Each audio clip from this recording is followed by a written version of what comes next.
Paulo, dadalhin nga ba si Kim Chiu sa Baguio ngayong Christmas? Or out of town sila?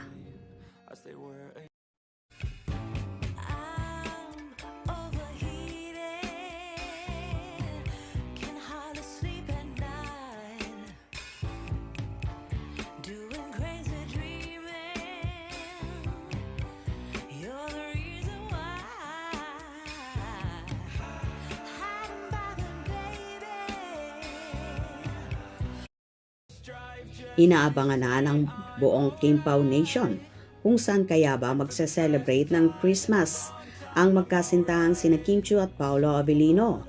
Sa Baguio kaya, sa lugar ni Paolo, or mag-out of town sila para masolo ng aktor ang dalaga. Walang humpay ang mga balita at kaganapan sa mundo ng showbiz at muling nasentro ang atensyon ng publiko sa isa sa pinakamamahal na magkaparehas na Chinita Princess Kim Chiu at ang aktor na si Paolo Avellino o mas kilala bilang Kimpaw Tandem. Sa gitna ng mga matitinding pagsubok, patuloy silang nagbibigay ng inspirasyon at ngiti. Ngunit kasabay nito, isang malaking kontrobersiya ang lumutang patungkol sa kasong idinulog ni Kim Chiu na nagdudulot ng matinding pag-aalala sa kanilang mga taga-suporta. Magsimula tayo sa positibong balita.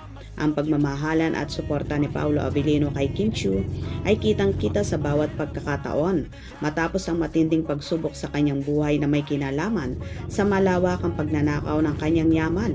Isang napakalaking halaga ang nawala sa kanyang account. Patuloy pa rin tayong nakakakita ng mga ngiti mula kay Chinita Princess sa katunayan sa mga kaganapan kamakailan, lalo na sa taping para sa special Christmas ng ABS-CBN. Nasilayan natin kung gaano siya pinasaya ni Paolo Avellino sa harap ng maraming tao. Ang ngiting ito ay nagpapatunay sa kanyang katatagan. Maraming taga-suporta ni Kim Chiu, lalo na ang mga masugid na Kimpaw fans, ang labis na natutuwa na makita siyang masaya. Para sa kanila, ang pagiging masaya ni Kimi ay higit pa sa anumang halaga. Sa katunayan, may mga nagsasabing palit buhay na ang nawalang pera. Ang panalangin ng mga fans ay bumalik ang ninakaw na pera ng doble-doble at manatiling ligtas si Kimi sa anumang kapahamakan. Ang kanyang kakayahan na ihiwalay ang personal na problema sa kanyang propesyon ay tunay na kahanga-hanga. Nagagawa pa rin niyang maging profesional na para bang walang dinadalang mabigat na pasanin.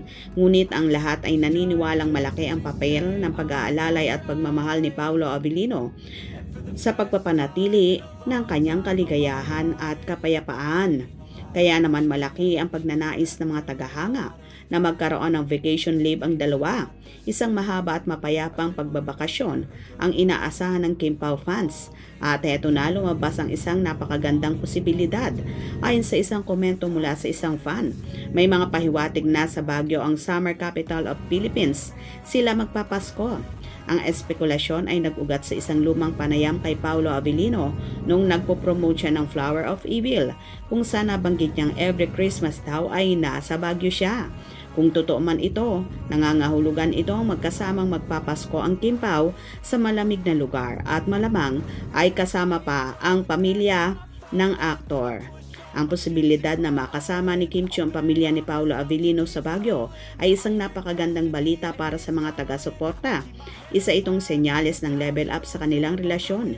Isipin mo, malamig na klima, pamilya at pagmamahalan. Walang masasarap pa doon. Ang pahinga at ang kaligayahan ay lubos na kailangan ni Chinita Princess, lalo na't may ongoing siyang kaso. Kung hindi man sa Baguio ang pangarap ng fans ay magbakasyon sila sa ibang bansa.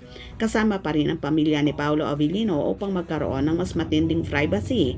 Ang layunin ay makapag-isip-isip sila, makapag-recharge at makabuo ng mas matibay na pundasyon bago sila bumalik sa Pilipinas, kung saan siguradong sasalubungin sila ng back to reality, busy sa trabaho at harapin ang kinasuhan niyang silakam. Kaya naman sinasabing kailangan nilang pahabain ang kanilang bakasyon. Kaya naman iminamanifest at ipinapanalangin ng buong Kimpaw Universe na mangyari ang Baguio Christmas o a faraway vacation na ito.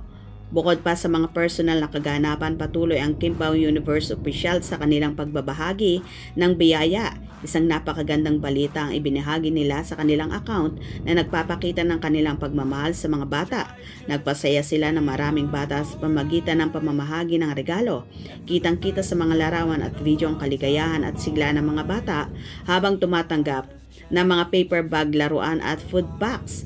Nagpapasalamat ang Kimpaw Universe official sa lahat ng sponsors na naging instrumento upang maisakatuparan ang gawain ito. Patunay lang ito na hindi lang sa sarili nakatuon ang Kimpaw, kundi nagiging tulay sila sa pagbibigay ng pag-asa at kaligayahan sa mga nangangailangan.